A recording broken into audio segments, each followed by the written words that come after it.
കരമനയിലെ വീട്ടിൽ മാസം ഒരേ ഒരു ആഘോഷമാണ് നടത്തുന്നത് അവിടെ. അതും ഇപ്പം നവരാത്രി ആഘോഷം.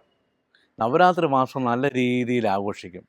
അതിന് മാസ്റ്ററിൻ്റെ ശിഷ്യഗണങ്ങളൊക്കെ വരികയും വീടൊക്കെ വൃത്തിയാക്കുകയും നവരാത്രി പൂജയ്ക്ക് വേണ്ടുന്ന എല്ലാ സംഗതികളും അവർ തന്നെ ഒരുക്കും. ഞാനും അതിൻ്റെ കൂട്ടത്തിൽ ചേരാറുണ്ട്.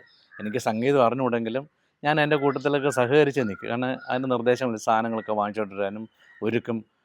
പഴം, മലര്, അവില്, കരിമ്പ് ഇതൊക്കെ മാസ്റ്റർ നിർബന്ധമാണ്. പരമ്പരാഗത രീതിയിൽ മാസ്റ്റർ ഒരുക്കുകയും അപ്പോൾ അതിന് അങ്ങനെ ഈ നവരാത്രി തുടങ്ങുന്ന 10 ദിവസവും മാസ്റ്റർ അതിൻ്റെ രീതിയിൽ നല്ല ഒരുക്കങ്ങളൊക്കെ ചെയ്യുമായിരുന്നു. പിന്നീട് പലരും വരും. കാരണം മാസ്റ്റർ പാടിച്ചിട്ടുള്ള ഗായകർ വരും. പിന്നെ കൊയറിൽ അദ്ദേഹത്തിന് കൊയറിൽ പാടുന്നവർ വരും. അല്ലാതുള്ള മാസ്റ്ററിൻ്റെ കീഴിൽ ഏതൊക്കെ പാട്ട് പാടിയിട്ടുള്ളവരെല്ലാവരും ഈ നവരാത്രി ദിവസം അവിടെ വരാറുണ്ട്. വന്നു കഴിഞ്ഞാൽ എല്ലാവരും പിന്നെ മാസ്റ്റർക്ക് ദക്ഷിണ കൊടുക്കും. ദക്ഷിണ കൊടുച്ചാൽ ഒരു പാക്കും വെറ്റയും വെച്ചിട്ട് ചിലർ 500 അങ്ങനെ പലരും കൊടുക്കും. പക്ഷേ മാസ്റ്റർ അതൊന്നും എടുക്കാറില്ല. ₹1 നാണയം മാത്രം ആ വെറ്റയോടുകൂടി എടുത്ത് മാസ്റ്റർ ആ ഹാർമോണിയത്തിൻ്റെ പുറത്ത് നിരത്തി ഇങ്ങനെ വെക്കുന്ന കാഴ്ച ഞാൻ കണ്ടിട്ടുണ്ട്. പിന്നീട് അദ്ദേഹം അന്ന് വരുന്ന എല്ലാവർക്കും ഇതെല്ലാം ഈ കൂട്ടി വെച്ചിട്ട് ഇതെല്ലാം അരിഞ്ഞിടും. അരിഞ്ഞ് ഈ ശർക്കര, കരിമ്പിൻ്റെ കഷ്ണങ്ങൾ, അവില്, മലര്, മുന്തിരിങ്ങ, ഉണക്കമുന്തിരി, ഇങ്ങനെ പച്ചമുന്തിരിങ്ങയുണ്ട്, അല്ല പഴുത്ത മുന്തിരിങ്ങയുണ്ട്, എല്ലാം കൂടി പഴം ഇതെല്ലാം കൂടെ കട്ട് ചെയ്ത് ഒരു വലിയൊരു സ്റ്റീൽ താമ്പാളത്തിൽ വയ്ക്കും. ഇത് വെച്ചിട്ട് അന്ന് രാവിലെ തൊട്ട് ഈ പൂജ എടുക്കുന്ന വലിയ ചടങ്ങോടുകൂടി. അപ്പോൾ എനിക്കിപ്പോൾ ഒരു പൂജയെടുപ്പ് ഓർമ്മ വെച്ചാൽ മാസ്റ്ററിൻ്റെ കൊയറിൽ രവിശങ്കർ എന്നൊരാളുണ്ട്. അതേ ഒരു പൂജാരിയായിരുന്നു. കൈതപ്രത്തിൻ്റെ ഒരു ബന്ധുവാണ് അത്. അപ്പോൾ ഇയാൾ വന്നതിന് ശേഷം ഇയാളാണ് പൂജാതി കർമ്മ ശാസ്ത്രീയമായ രീതി ചെയ്യുന്നത്. അയാളങ്ങ് ഏറ്റെടുത്തോളും. അങ്ങനെ എല്ലാവരും മുണ്ടൊക്കെ ഉടുത്തുകൊണ്ട് വന്നിട്ട് വളരെ വിശേഷപ്പെട്ട രീതിയിലാണ് അവിടുത്തെ പൂജയെടുപ്പ്. ദേവരായ മാസ്റ്ററുടെ പൂജയെടുപ്പ് പ്രസിദ്ധമാണ്. അതുകൊണ്ട് എല്ലാവരും ആ ദിവസം വരും. കൊച്ചു കുട്ടികൾ തൊട്ട് മുതിർന്നവർ വരെ വന്ന് അവിടെ നിന്നിട്ട് അദ്ദേഹത്തിൻ്റെ സംഗീത സപ്തസ്വരങ്ങൾ അദ്ദേഹം വന്ന് പറഞ്ഞു കൊടുക്കും. അത് കൂട്ടത്തോടെ എല്ലാവരും ഒരുമിച്ചിരുന്ന് ഹാർമോണിയം വായിക്കുകയും പാടുകയും ഈ സംഗീത സ്വരങ്ങൾ ആലപിക്കുന്നത് ഞാൻ കേട്ടിട്ടുണ്ട്. എനിക്കതൊന്നും അറിഞ്ഞുകൂടെങ്കിലും ഞാനത് കേട്ട് എനിക്ക് പാടാൻ അറിഞ്ഞുകൂടെങ്കിലും ഞാനും ചുമ്മാ എൻ്റെ കൂട്ടത്തിൽ ഏറ്റുപാടും. ശിഷ്യഗണങ്ങളുടെ കൂട്ടത്തിൽ ഞാനും നിൽക്കും.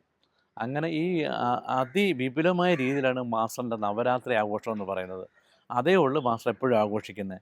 ഈ ദിനങ്ങളിൽ എല്ലാവർക്കും അന്ന് ഓരോ പാട്ടിൻ്റെ ഓരോ വരികൾ വെച്ചിട്ട് മാസ്റ്റർക്ക് എല്ലാവരും പാടാൻ പറയും. എല്ലാവർക്കും വേണ്ടി പറഞ്ഞു കൊടുത്ത് അങ്ങനെ ഒരു പിന്നെ വിദ്യാരംഭം മാസ്റ്ററിൻ്റെ ചുണ്ടുകളിൽ നിന്നും കേട്ടത് ആവർത്തിച്ച് പാടി ശിഷ്യഗണങ്ങൾ അല്ലെങ്കിൽ ഗായകർ അല്ലെങ്കിൽ അവിടെ വരുന്ന മറ്റുള്ള ആൾക്കാർ എല്ലാവരും ഏറ്റുപാടുന്ന നവരാത്രി, അങ്ങനെ ഒരു പുതുദിനം മാസ്റ്ററിൻ്റെ സംഗീത സബരിയിൽ കൂടെ ആസ്വദിച്ച ദിനങ്ങൾ പലതും ഉണ്ടായിരുന്നു.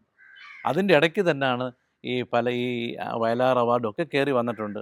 അപ്പോൾ എല്ലാം കൊണ്ട് ഈ നവരാത്രി ദിനങ്ങളെന്ന് പറയുന്നത് മാസ്റ്ററിൻ്റെ വീട്ടിൽ, കരമനയിലെ വീട്ടിൽ എന്താണ് പറയുന്നത്, നമ്മുടെ ഓണമോ എന്നൊക്കെ പറയുന്നതിനേക്കാൾ ആൾ കൂടുന്ന ദിവസങ്ങളായിരുന്നു.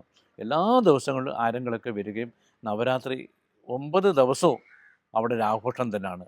എല്ലാവരും വരികയും അങ്ങനെ നവരാത്രിയാണ് മാസ്റ്ററുടെ ജീവിതത്തിലെ ഏറ്റവും വലിയ ആഘോഷങ്ങളൊന്ന്. അതുകൂടാതെ മാസ്റ്റർ നവരാത്രി ദിനങ്ങളിൽ മാസ്റ്റർ പറഞ്ഞിട്ടുണ്ട്, മാസ്റ്ററായിട്ട് കണ്ടുപിടിച്ചാന്ന് എനിക്ക് തോന്നുന്നു. എനിക്ക് പഞ്ചരാത്രം എന്നൊരു പരിപാടി. കാരണം ഞങ്ങൾ KPSCയിൽ ചെന്നപ്പോൾ നവരാത്രി ദിനത്തിന് അവിടെ സംഗീതക്കാർ ചന്ദ്രശേഖരനെ പറഞ്ഞ് ഏൽപ്പിച്ചു വെച്ചിരുന്നു. അവിടുത്തെ ഗായകനാണ് KPSC ചന്ദ്രശേഖർ.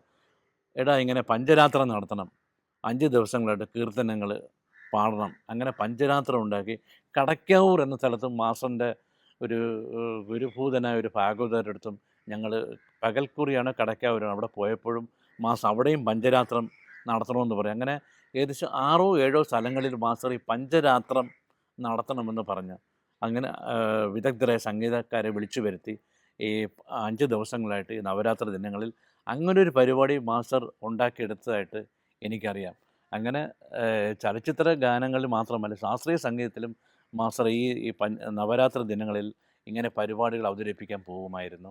അപ്പോൾ ഏതായാലും എല്ലാ ശിഷ്യഗണങ്ങളും എല്ലാ അഭ്യുദയകാംക്ഷികളും മാസ്റ്ററുടെ അടുത്ത് വന്ന് നവരാത്രി ദിനത്തിൽ ദക്ഷിണ കൊടുക്കുകയും മാസ്റ്ററിൻ്റെ ആ സംഗീത സഭയിലെ ആദ്യാക്ഷരങ്ങൾ അവിടെ കുറിക്കുകയും ചെയ്യുമായിരുന്നു. എല്ലാവരും അവിടെ ഹരിശ്രീ എഴുതിക്കും മാസ്റ്റർ. എല്ലാവരെയും കൊണ്ട് വലിയ താളത്തിൽ അരി നിരത്തിട്ട് എല്ലാവരും ഹരിശ്രീ എഴുതണമെന്ന് പറയും.